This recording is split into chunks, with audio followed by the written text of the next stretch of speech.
Today, we're going to fix something that almost every single English learner does, and to be honest, a lot of natives do it as well. We rely on one word far too often.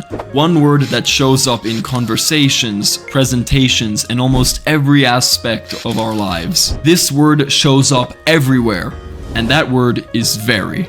Now, don't get me wrong, very is an okay word. It works, it's just a bit vague, it's weak, and most of the time, it doesn't really add anything. Very happy, very sad, very hungry, very boring. It's fine, it works, but if you want your English to sound more impressive and more professional, then it's time to upgrade from very, alright? So, in this video, we're going to look at 20 common phrases that use very, and we'll look at 2 to 3 words that we can use to replace it that are more precise, okay? They'll help you to sound more professional. We have a total of 40 words that you'll learn in this video, alright? So, let's get started. The first very phrase is very tired. This is something that obviously we feel a lot. We get tired, right? But we can say this in a way that is far more interesting. We can say, I feel exhausted. Or, I feel worn out. Exhausted is a strong word that works in both casual and formal settings. It means that you feel totally drained of energy, you're very tired. Now, worn out is a little bit more casual or conversational, okay? It's often used in speech and it paints a bit of a visual. Imagine some clothes that are particularly old. They are worn out. We're saying that we feel like these clothes were out of use. We're not of use anymore. Both of these are easy to remember, and if you use them, you'll sound a lot more fluent right away. The next phrase is, I'm very hungry. Obviously, this is something that we feel a lot, but that could use a little bit more flair. Instead of saying, I'm very hungry, try saying, I'm starving. I feel like I'm starving.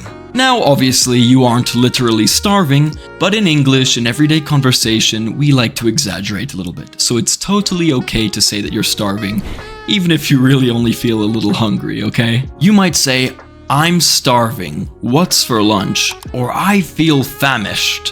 When are we eating? Starving is a little bit more informal than famished. So you can use starving for everyday conversation, and you can use famished when you want to sound a bit more expressive and a bit more polished. Number 3, let's talk about very bad. This is one of the most boring phrases that you could choose to use. Try awful, try terrible. We have so many alternatives that you almost never need to use very bad. They're all similar, but you can choose one based on tone. For example, terrible is very common. Awful is a little softer, but it still expresses that something is bad. And then we have horrible, which means that something is really, really awful, really terrible, or very bad. So, number 4, on the other hand, we have very good. Again, it works, but very good is just not that expressive. Now let's try something a little bit more interesting. Instead of saying very good, you could say, that is fantastic. That was excellent. Fantastic and excellent are far more expressive than very good, and they both work for a wide variety of situations. If you want to choose the more professional one, go for excellent. That is a great option for a professional setting. Fantastic is more broad. We could use it for anything. Food, movies, somebody's performance. I thought the film was absolutely fantastic. Your performance this quarter was excellent. You deserve a promotion. Whether you decide to use one or the other, you're far better off than just saying good. They have a lot more emotion and emphasis. Okay, number 5. Let's talk about very small. Instead of saying very small, you could say minuscule. Even more common than minuscule is tiny. You could say, the mouse was absolutely tiny.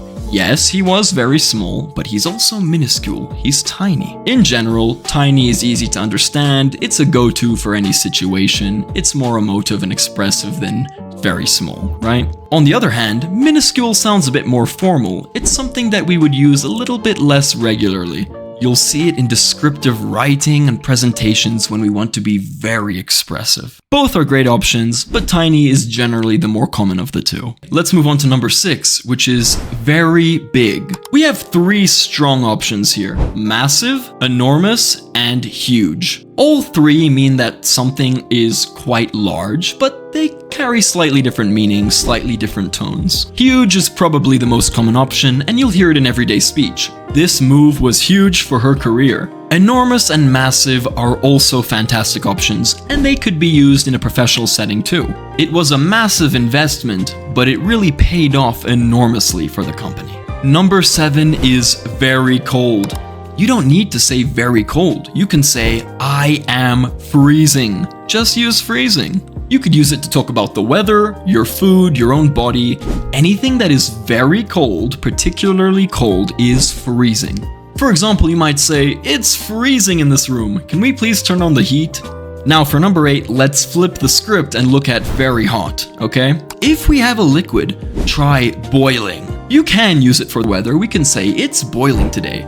But generally, we'd use boiling to talk about a liquid. If we want to talk about the weather, the heat, we could say, it's scorching today. That means it's really hot. It's very hot. Scorching sounds a lot more intense. You would use it for a particularly hot day. We really do use it more for the weather. You could also use it for food. My croissant was scorching after I forgot it in the oven for, 20 minutes. We use scorching for extreme temperatures, so you can use it to talk about your tea if it's particularly hot. Okay, number 9. What do you say if you're very happy? Instead of saying very happy, you can say, I feel overjoyed. Another great option is thrilled.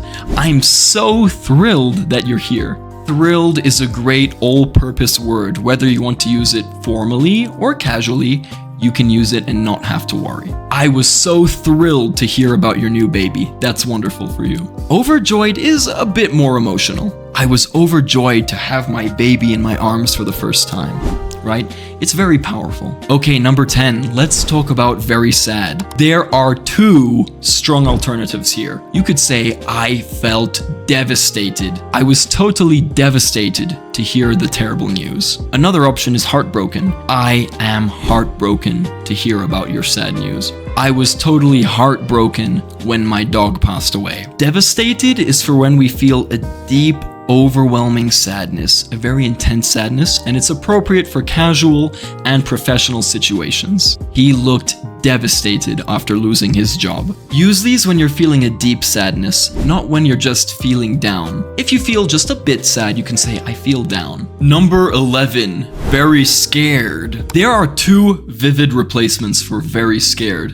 and those are petrified and terrified. Terrified is commonly used for serious fear, whether it's real danger or just strong anxiety. He's terrified of flying. I was terrified to give the big presentation. Petrified, on the other hand, adds a sense of being frozen by the fear, literally unable to move because of how scared you are. I was petrified to say the wrong thing. She was totally petrified when she lost her passport. Both are strong, clear, and memorable, and far more interesting than very scared. Number 12, very slow.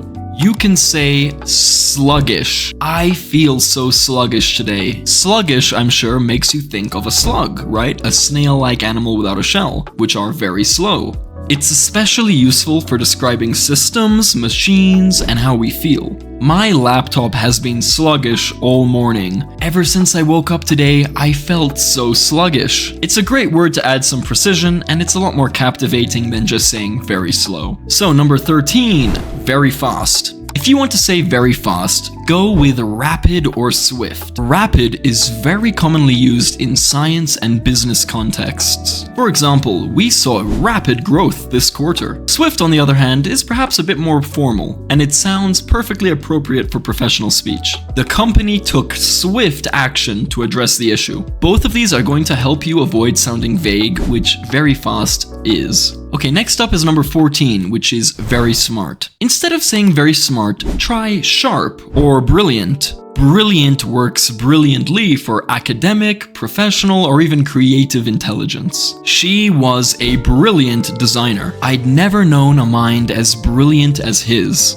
On the other hand, sharp is used for quick thinking and mental agility. He's sharp. He's a very sharp guy. He notices everything. Both sound polished, professional, and natural. Now for the opposite. Instead of saying very stupid, try these. Ridiculous or absurd. These words are great for calling out an idea, addressing an idea, without directly calling somebody stupid, okay? That deadline is ridiculous. We need more time. It's absurd to expect results in 24 hours. These are going to help you to stay professional and express your discomfort or your frustration without coming across as particularly rude. Number 16. Very angry. Instead of saying that you're very angry, try this. Say that you're furious. Say that you're enraged. Furious is strong, but it's still professional. My boss was furious when I didn't show up for work. Enraged is more intense. We use it when the anger is totally overwhelming. He was totally enraged when the dog bit him. He was furious. He was fuming. Furious sounds a bit more casual than enraged, but you can use both casually and professionally, and they're gonna help you to sound more emotive and expressive than just saying that you're very angry. Now on the flip side, number 17, very calm. If you feel totally calm, if you feel at ease, you can say, I feel so peaceful. It's so serene here. Serene often describes an environment. If a place is very calm and very relaxing, we can say that the mood, the air, the place is so serene. The yoga center has such a serene atmosphere. Peaceful is more common and easy to use. It was a peaceful afternoon last Friday. Number 18. Very strong. If somebody is very strong or something is very strong, we can say that it's powerful. Whether we're talking about emotions, a thing, an animal, we could say that it's very powerful. You could also say forceful, although forceful has a little bit of a different meaning. Forceful is more about how we do something, the tone, the action of what we do. His response was forceful, but respectful. Powerful more describes a thing, right? A creature, a company, while forceful, on the other hand, more describes an action, a way of doing something. Number 19, very loud. Instead of saying very loud, we can say deafening or ear-splitting. Both of these are great for describing intense and loud noises, whether it's a baby crying, an alarm, or perhaps a music festival. The music at the festival was deafening. The speakers were so loud. The fire alarm was ear-splitting. Everyone covered their ears. These both paint a vivid picture of something being very loud without exaggerating too much. Okay, the last very phrase is very dirty. Instead of saying very dirty, we have better options. You could say filthy or disgusting. Filthy is a very standard word for extreme dirt or mess.